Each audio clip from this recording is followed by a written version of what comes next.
Hi, I'm Peter Adamson, and you're listening to the History of Philosophy podcast, brought to you with the support of King's College London and the LMU in Munich. Online at www.historyofphilosophy.net. Today's episode, All or Nothing, the Problem of Universals. Irving Thalberg, the producer of the Marx Brothers movies, had a brilliant knack for show business, but also a nasty habit of making people wait for him. The Marx Brothers were familiar with this habit. Once he made them wait outside his office for so long that they smoked cigars, blew the smoke under the crack beneath his door, and yelled fire. Another time, Thalberg interrupted a meeting with them and left them waiting in his office, and the Marx Brothers decided they'd had enough. When the producer finally returned to the meeting, he found them gathered stark naked in front of his office's fireplace, which they were using to roast potatoes. Thalberg laughed, had a potato, and never made them wait again. This anecdote confirms something already abundantly clear from their movies. The Marx Brothers shared an anarchic and irreverent sense of humor. And of course, that wasn't the only thing they had in common. They were really brothers, and thus shared the same parents. They had grown up together in the Bronx, they all liked a roasted potato, and they all hated being made to wait. In addition, there is the obvious fact that the Marx Brothers were all humans. That may be obvious, but philosophically speaking, it is surprisingly hard to explain. In addition to the specific features that distinguish each person, Chico's piano-playing ability, for instance, or Groucho's quick wit, all humans share in the feature of humanity, and we are all animals, a feature we have the honor of sharing with giraffes, among other creatures. Philosophers call such shared features universals, because they belong to all the members of a class. For instance, humanity belongs universally to all humans. But what exactly is this shared humanity? On the one hand, it seems to have an important role in the world and in our understanding of things. When we know, for instance, that all humans are rational, it seems that we are understanding something not just about you, me, Groucho, or Zeppo, but about humanity itself. What we are understanding is that the possession of humanity implies rationality. On the other hand, the idea of a universal thing that actually exists out in the world is rather an odd one.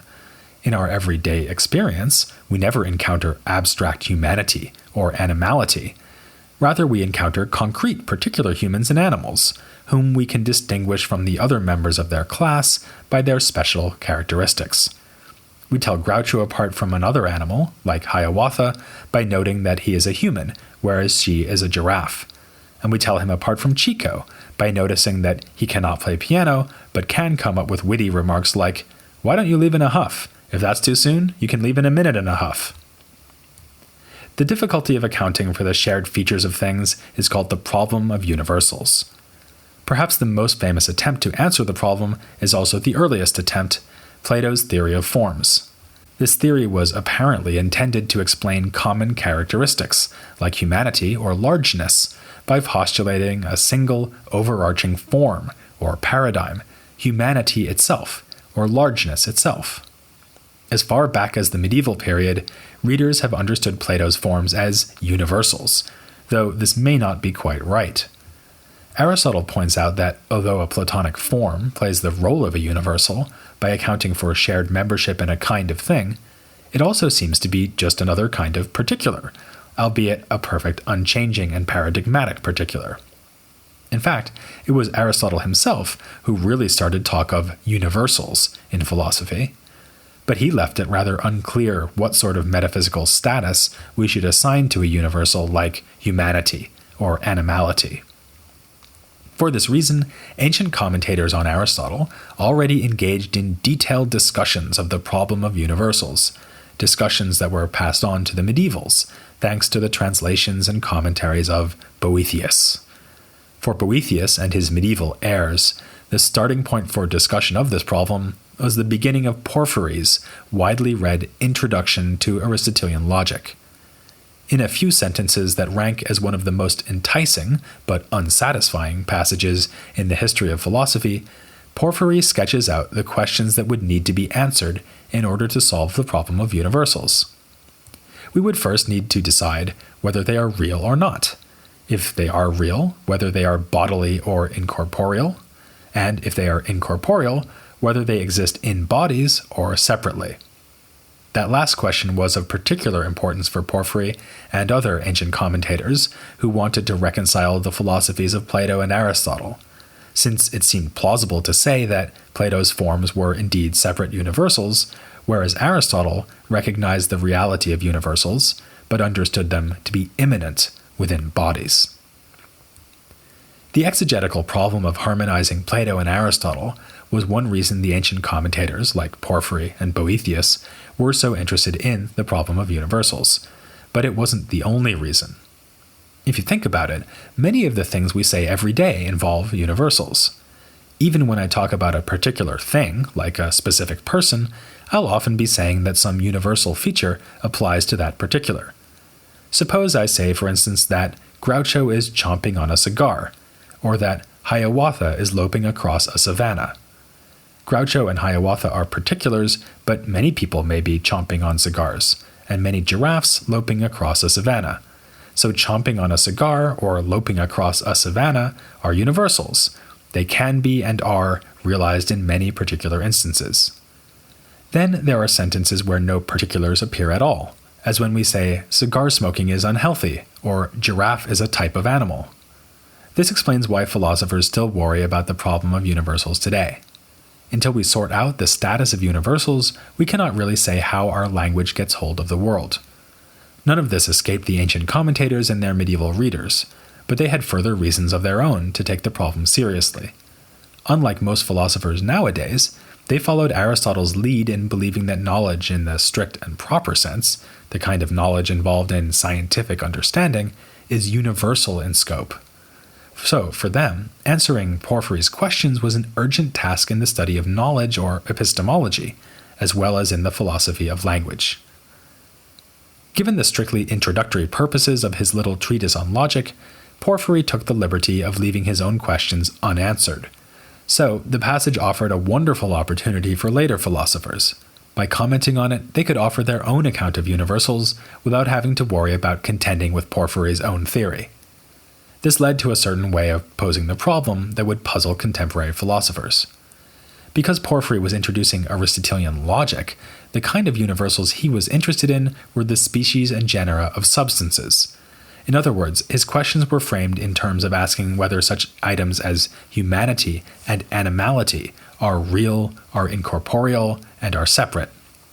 Though one could extend the question to non-substantial cases like cigar chomping and loping across a savanna, later thinkers taking up Porphyry's questions usually didn't do this. They simply focused on sorting out the status of substantial species and genera. Since the medievals encountered Porphyry through Boethius, they had to take account of what he had said on the issue. They had plenty to work with, because Boethius was so interested in Porphyry's introduction that he commented on it twice.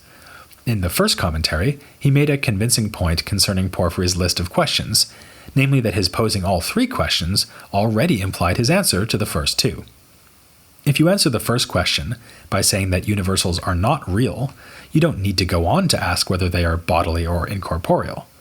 And if you answer the second question by saying that they are bodily, you don't need to ask whether they are separate from bodies or in them. Thus, Boethius assumed that for Porphyry, universals are indeed both real and incorporeal. In his second commentary, he explained why and how this is so. Universals must be real, since otherwise there would be nothing for us to know when we understand the general features of things.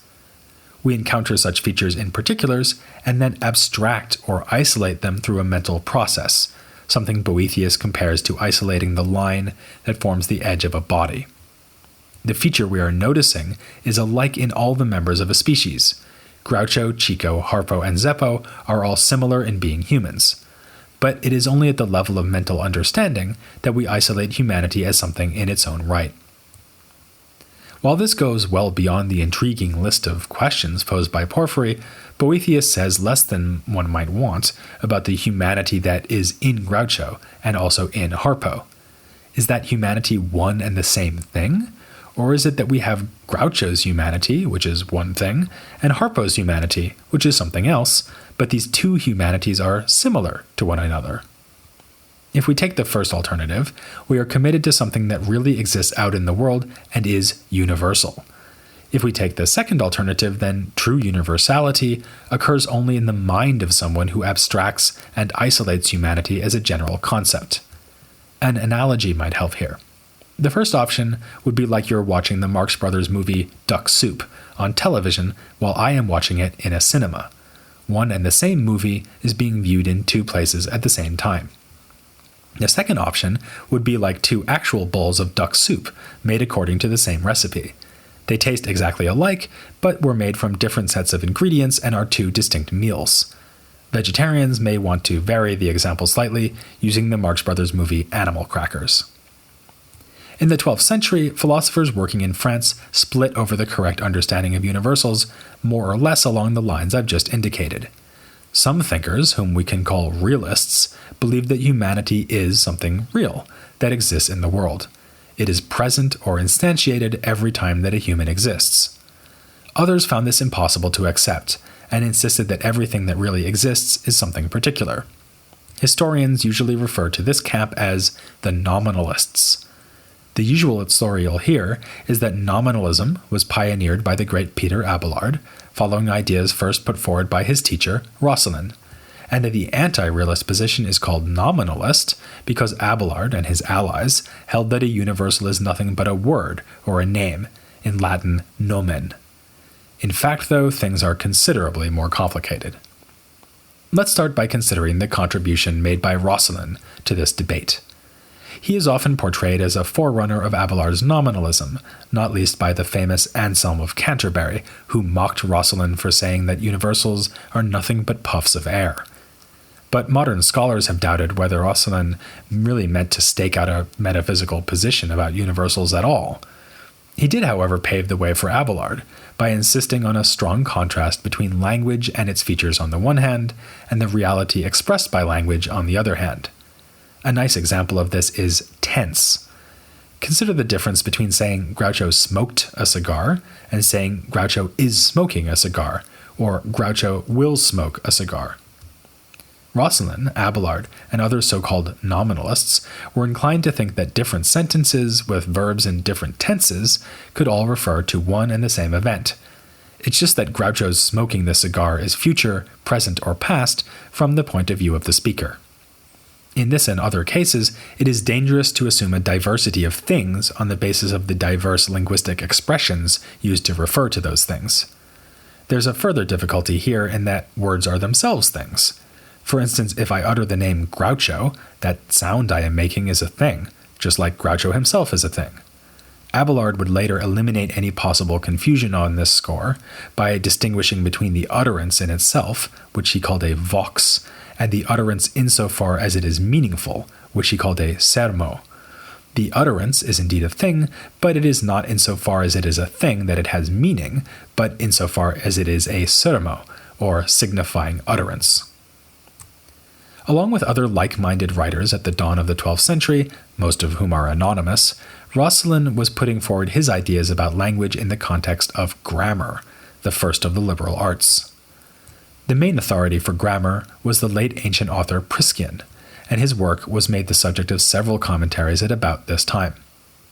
Priscian informed his readers that a name or noun must always signify a substance by ascribing some quality to that substance. Here we get a bit closer to the problem of universals. To what does a general noun like human refer? A universal substance, or only particular human substances like Groucho and Harpo? We find grammatical commentaries close to Roscelin's approach, saying that words have always been introduced to signify some particular substance. Only afterwards do they come to signify other similar things.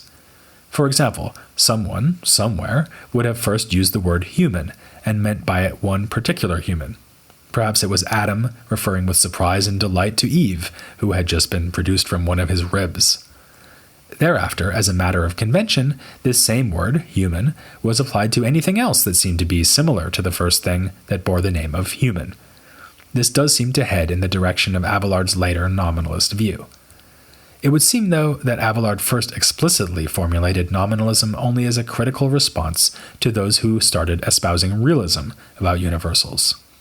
His target was a man named William of Champeaux, master of the school at Notre Dame and a rival of Abelard. The two first encountered one another in Paris right around the year 1100, and later led competing schools.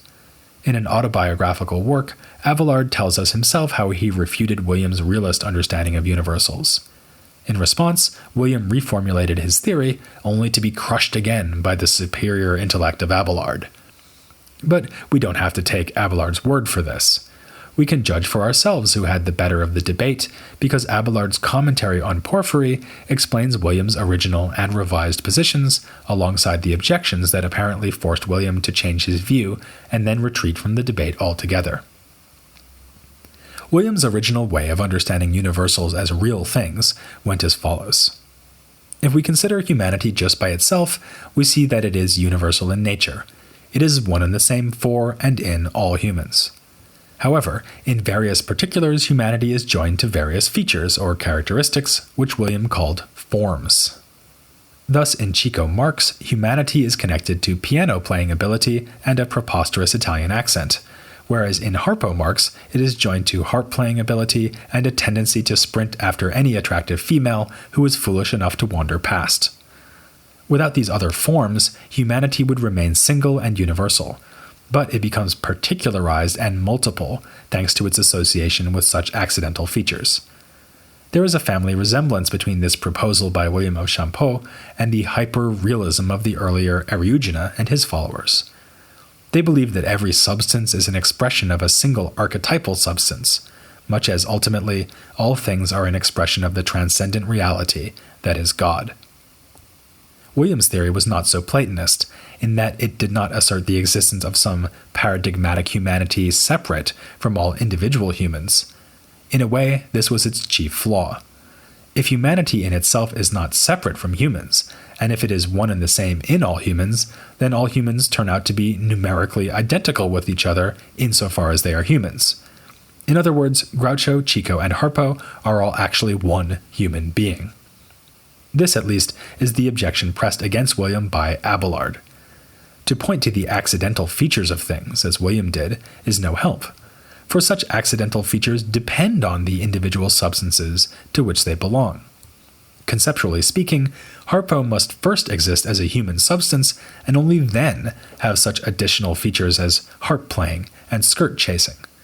But insofar as he is just a human substance, Harpo will be the same substance as Chico and Groucho. A further problem is that if one and the same substance, namely universal humanity, is the substance of both Harpo and Groucho, then it will have contrary properties. Humanity will be both mute and wisecracking, both harp-playing and non-harp playing. Even the Marx Brothers movies never involved anything quite that absurd. Despite his name, William of Champeaux did not respond to this attack by washing his hair of the whole matter. Instead, he proposed a revised account. This time, the idea was to say that it is in virtue of their agreement in humanity that particular humans have a shared nature. Groucho, Chico, Harpo, and yes, even Zeppo are all different, but there is some one thing in which they agree. Or, as William of Champeaux preferred to put it, they do not differ in respect of humanity. Abelard easily dismisses William's tricky negative formulation. Two humans do not disagree in respect of being a stone either, since they are both equally not a stone. To the more basic idea that the Marx Brothers and all the rest of us are humans in virtue of some real thing that is humanity, Abelard replies that human is just what each person is in himself or herself.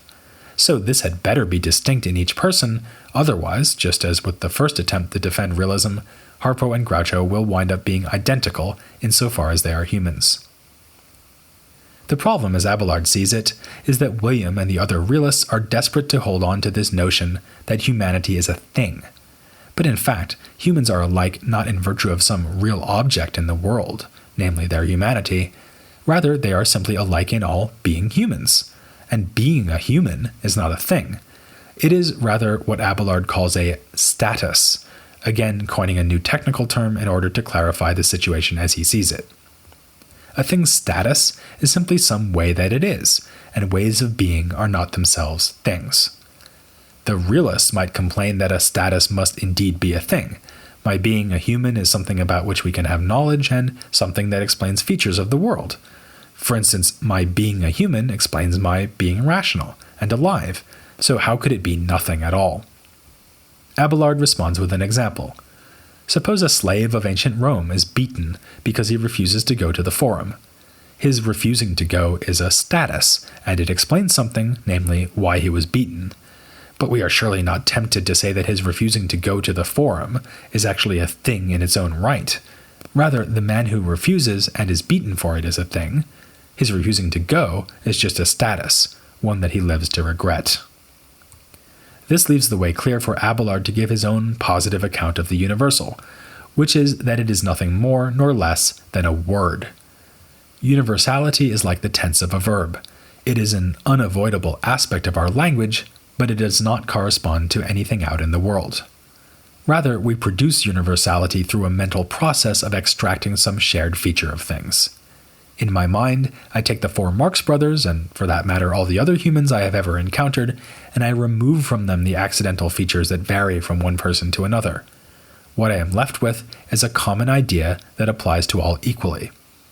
Abelard compares this to the way painters represent the idea of a lion by depicting a single generic lion, as opposed to painting some particular lion, like the one that was killed by Hercules. It is this conceptual operation, rather than the existence of any universal thing, that allows us to use words universally. When I say the Marx Brothers were all human, I am simply ignoring their particular features and focusing on a commonality I have noticed about them. And what I am saying is true because they do each have the status of being a human, which is not something universal. In fact, being a human is no thing at all.